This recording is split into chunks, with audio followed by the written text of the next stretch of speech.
안녕하세요. 안녕하세요. 저는 올해로 45살이 된 남자입니다.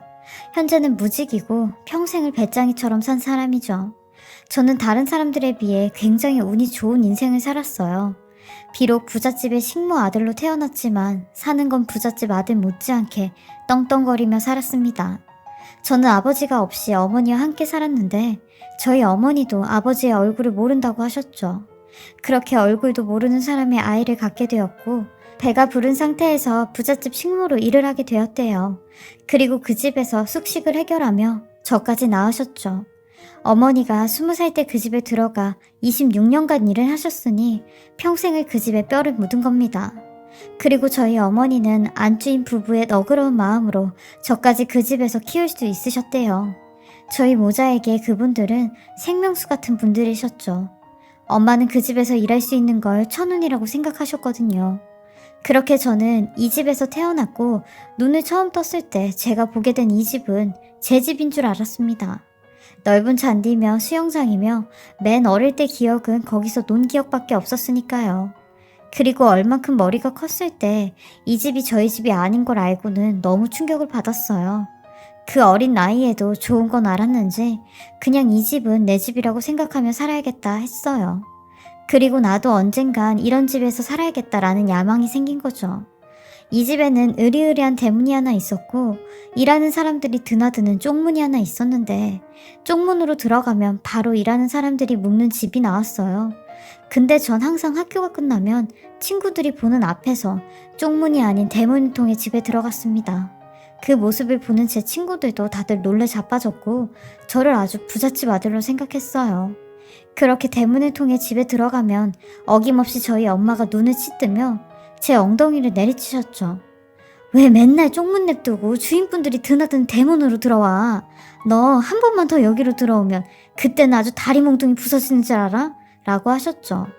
그런데도 전 엄마의 말을 듣지 않았어요. 그냥 대문으로 이 집에 들어가는 게 참 좋았습니다. 어쩌면 그 집에 아들 노릇을 하고 싶었는지도 모르겠네요. 집주인 아주머니와 아저씨는 두 분 다 의사였는데 의사 집안끼리 만난 사람들이었어요. 3대째 의사 가문을 이어가고 있으니 그동안 쌓아둔 재산도 어마어마했겠죠. 안주인 아주머니는 산부인과 전문의로 8층짜리 산부인과 병원을 운영하셨고 아저씨는 이름만 들어도 아는 모 가톨릭 병원의 교수로 있었어요. 그리고 안주인 아주머니가 산부인과 의사니 엄마가 저를 출산할 때 안주인 아주머니께서 저를 받아주셨대요. 그래서 그런가 본인 손으로 절 받았다며 굉장히 이뻐라 하셨죠. 저도 주인 아주머니를 잘 따랐는데 20살 초반인 저희 엄마보다 더 엄마 같을 때가 많았거든요. 특히 아주머니는 저를 보면 아들이 생각난다고 했어요. 엄마 말로는 주인집 부부한테 아들이 한 명 있었대요. 근데 불의의 사고로 아들을 잃게 되면서 자식을 낳지 않았는데 제가 태어나면서 2년 뒤에 아주머니도 임신을 하셨대요. 그렇게 그 집에 아주 귀한 외동딸이 태어난 거죠. 주인 아저씨랑 아주머니는 노산으로 낳은 딸을 아주 끔찍이 생각했어요. 그리고 저와 같이 유년기, 청소년기 시절을 보냈습니다. 주인집 딸은 정말 드라마에서나 나올 것처럼 하얗고 예쁘장했고 성격도 조신하니 요조숙녀였어요. 그리고 항상 책을 끼고 다니는 공부 잘하는 모범생이었습니다. 저랑은 정반대인 게 저는 학교 다니면서 노는 거 좋아하고 나쁜 친구들이랑도 잘 어울리고 다녔거든요.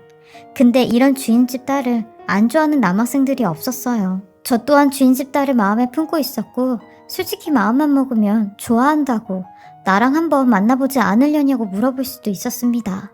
근데 감히 그럴 수가 없었던 게 주인집 딸은 고등학교를 졸업하자마자 바로 수녀가 된다고 했어요. 워낙 그 집안이 독실한 천주교 신자였는데 그 정도일 줄은 몰랐죠. 아주머니랑 아저씨도 본인 딸의 선택에 존중을 했고 입버릇처럼 나중에 본인들 재산은 전부 다 천주교 교구에 기증을 한다고까지 했어요. 그리고 풍문으로는 주인집 딸이 다녔던 여고에서도 난리가 났다고 하더라고요. 워낙 수재에 전교 1등을 단 한 번도 놓친 적이 없던 주인집 딸이었는데 돌연 수능을 보고 나서 수녀를 한다고 하니 학교 입장에선 발칵 뒤집어진 거죠. 그리고 저는 20살이 되자마자 얄팍한 잔머리로 주식을 했는데 돈을 꽤 벌었어요.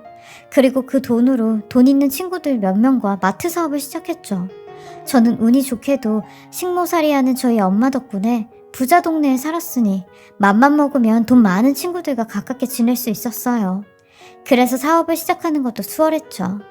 그때가 1996년 제 나이 21살 때였는데 마트 사업이 대박이 난 겁니다. 대한민국 사람 85%가 중산층이라고 생각을 할 정도로 경제가 활발한 시기였죠. 저는 21살에 차까지 뽑고 어머니랑 그 주인집에서 나와 둘이 살 집까지 계약을 했어요. 그렇게 사람이 주머니가 빵빵하니 자신감이 생기더라고요. 그래서 다음날이면 수녀원으로 들어가는 주인집 딸에게 용기를 내서 드라이브를 시켜주겠다고 했어요. 그러니 주인집 딸은 흔쾌히 알겠다고 하는 겁니다. 비록 같은 공간에서는 살지 않았지만 한 집의 울타리에서 20여 년간 살았는데 그녀와 이렇게까지 많은 이야기를 나눠본 적이 없었어요. 주인집 딸은 여러 가지로 복잡한 본인의 심정을 얘기했고 초조해 보이기도 하고 긴장도 하는 것 같았어요. 그도 그럴만 했던 게 아예 세상이랑 단절을 해야 된다고 하더라고요. 그렇게 그녀와 마지막으로 많은 이야기를 나누고 헤어졌어요. 그리고 그 후로는 볼 수가 없었죠. 저도 엄마랑 그 집에 나와 다른 곳에서 살았으니 더더욱 볼 기회가 없었죠. 그리고 저는 그 다음에 군대 문제로 마트 사업에서 제 지분을 빼 현금으로 갖고 있었고 제가 군대에 입대를 하자마자 IMF가 터졌습니다. 그리고 친구로부터 IMF로 마트 사업이 완전히 망했다는 이야기를 듣게 되었죠. 저는 다행히 미리 제 지분을 빼서 살아남을 수 있었죠. 그렇듯 저는 참 운이 좋은 놈이었어요. 그리고 제대를 하자마자 그 돈으로 주식을 굴렸고 굴린 돈을 빼서 또 다른 사업을 하였어요. 음식점 사업이었는데 전 재산을 다 투자해서 고깃집을 했어요. 저는 직접 음식점에 뛰어들었고 열심히 한 만큼 점차 입소문이 나서 매출이 늘었어요. 25평 남짓한 가게에서 하루에 500인분 넘게 팔아본 적도 있었습니다. 그렇게 장사도 잘 되고 돈도 있겠다. 연애를 하고 싶었어요. 근데 마침 제 가게에 저희 어머니께서 주인집 딸을 데리고 왔고 운명처럼 저희는 다시 만나게 되었습니다. 수녀복을 입은 주인집 딸은 그 모습조차 아름다웠습니다. 그렇게 저는 그녀에게 제 마음을 단도직입적으로 얘기했고 그녀가 흔들리기 시작했어요. 그리고 이 사실을 알게 된 주인집 어르신들이 난리가 난 거죠. 이상한 남자 만나서 신수를 망치려고 하냐며 네가 어떻게 그럴 수 있냐고 노발대발 하셨어요. 저희 엄마 또한 주인집 어르신들 앞에서 고개도 못 들고 저한테 미쳤냐는 소리만 해대셨죠. 그때는 저도 무슨 자신감이 넘쳤는지 은주 제가 먹여 살린다고 했어요. 은주도 은주의 삶을 살게 냅두라고 했죠. 혈기왕성한 26살의 남자가 박박 대더니 주인집 아주머니는 뒷목을 잡고 뒷걸음질을 쳤고 주인집 아저씨는 당장 나가라고 저를 막 내쫓으셨어요. 안녕하세요.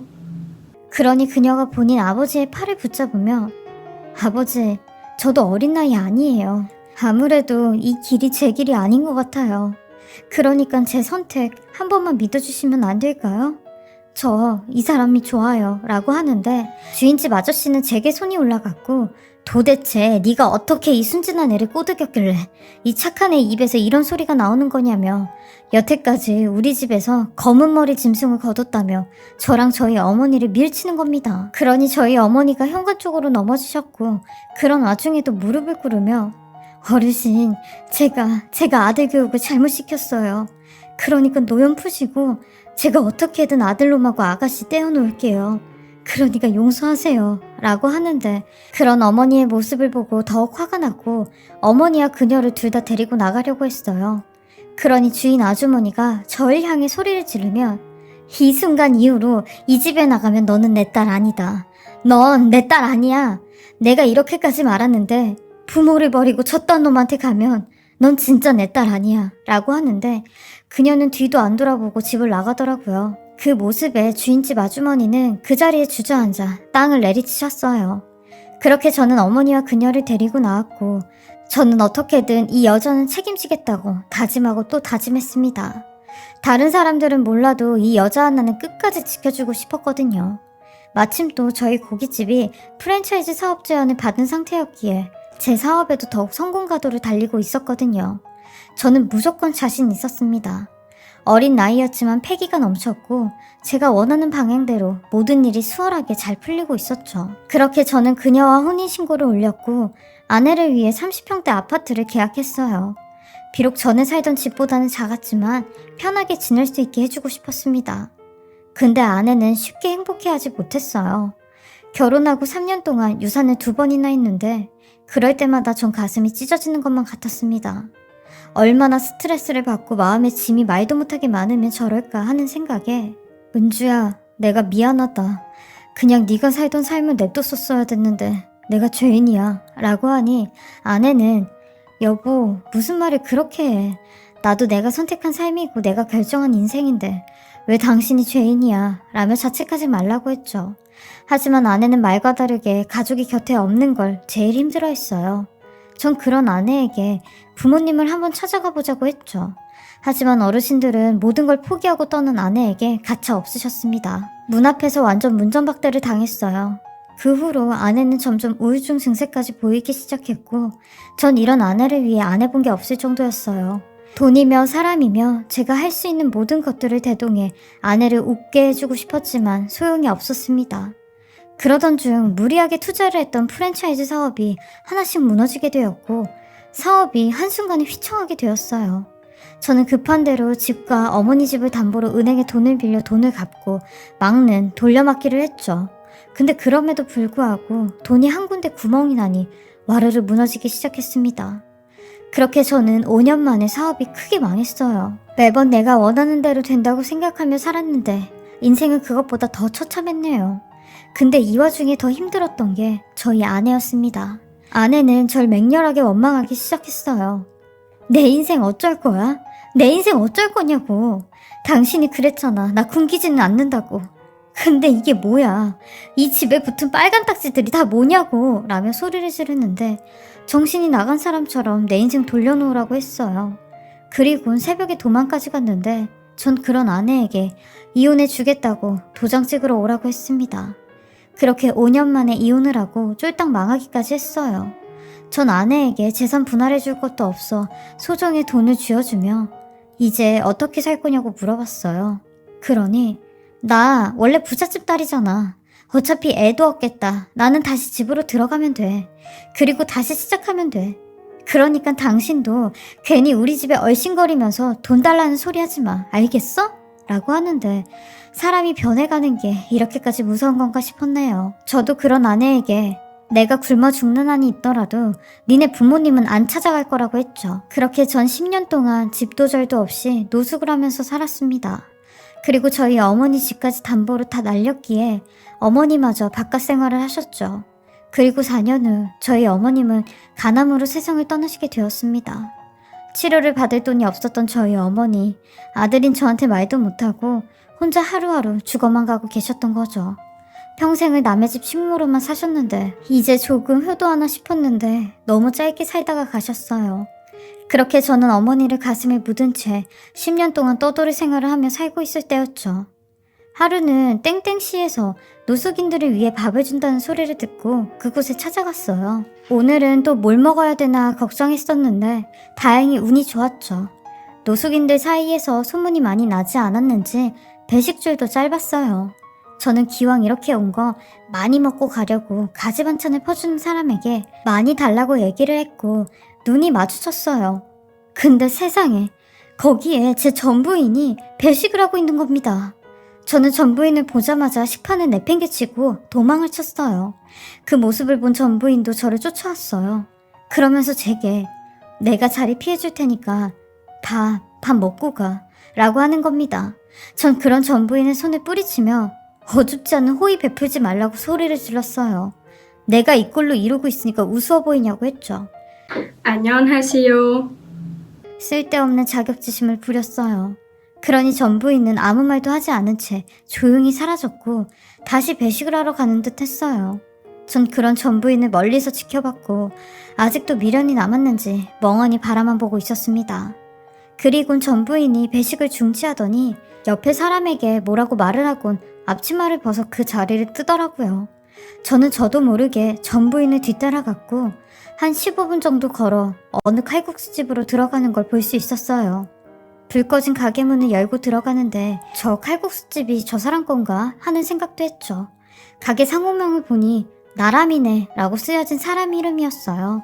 저는 한동안 전부인의 모습을 보고 내가 뭐 하는 짓이냐 라고 생각이 들어 그 자리를 뜨려고 하는데 어떤 조그마한 여자아이가 가게에 들어가더니 전부인이 그 아이를 끌어안아주며 이리저리 쓰다듬고 있는 겁니다. 그 모습을 보고 전부인이 재혼을 한지 알 수 있었죠. 괜히 저 모습을 보니 속에서 무기력했던 그 마음이 불타오르는 것 같은 느낌을 받았어요. 나는 이렇게 망가져서 폐인이 됐는데 저 사람은 아이까지 낳아가며 가게까지 하고 잘 살고 있구나.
라는 마음이 들었죠. 그 모습을 보고 나도 보란듯이 다시 재개해서 저 여자 앞에 나타나야겠다 라는 마음뿐이었어요. 그리고 주머니에 만져지는 10,000원짜리 한 장을 가지고 연금 복권을 샀어요. 제가 사실 돈이 생길 때마다 복권을 사곤 하는데 마침 주머니에 딱 10,000원이 남아있었고 그 돈으로 전부 복권을 산 겁니다. 저 10,000원이면 삼각김밥이 몇 개고 컵라면이 몇 개인데 제발 마지막 인생 역전은 복권밖에 없다라고 생각하며 속으로 발악을 했어요. 그리고 발표를 하는 시간에 맞춰 PC방을 갔어요. 인터넷으로 검색을 하면 다 나오니까요. 그리고 발표한 숫자를 하나씩 대조해보는데 세상에 말도 안 되게 제가 복권 1등에 당첨이 된 겁니다. 아무리 두 눈을 비벼서 다시 봐도 1등이었습니다. 전 조용히 제 복권을 주머니에 넣었고 복권 수령에 대해 다 찾아봤어요. 그러니 아주 상세하게 나와 있더라고요. 저는 터져나올 것 같은 비명을 얼마나 꾹꾹 눌렀는지 몰라요. 이 행운이야말로 제게 다시 한번 찾아온, 그것도 그냥 찾아온 게 아닌 어마어마한 기회나 다름이 없었죠. 저는 속으로 역시 나는 운이 정말 좋은 사람이구나 라는 말을 몇 번이나 반복했어요. 그리고 다음날이 되자 은행 본점으로 갔고 연금 복권에 당첨이 된 돈만큼 수령을 할 수가 있었어요.